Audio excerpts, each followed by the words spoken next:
Good morning from Chicago, the risk management capital of the world. I'm Alan Nuckman here at the CME Group with the Morning Market Stir for June 17th, Friday Fun Day. Markets reversed course yesterday, made three-week lows early, closed on the positive side, up about 1/3% and more. The E-mini S&P was up 7 points yesterday. The Dow led the way up 0.5%, up 90 points on the session, and the Nasdaq was positive 11. Big movement in the currencies. The dollar index closed 80 off its highs, unchanged. The euro currency bottoming off those lows, got as low as 111.70, closed at 112.75, so 100 points off that bottom to close on the positive side. Treasuries also saw new highs in the 30-year, 171, ended up closing at 170, a full point off the peak of the session.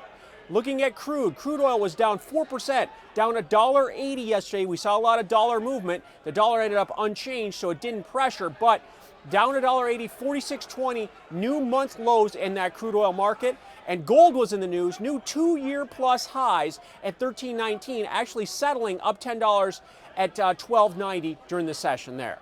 So after the volatile action yesterday and the reversals, where do these markets stand here on this Friday morning with equity option expiration having an impact on our markets? Well, right now, we firmed up a little bit. We're still negative in the stock indexes, down 2 in the E-mini S&P, down 5 in the Dow futures, and down 2 in the Nasdaq 100.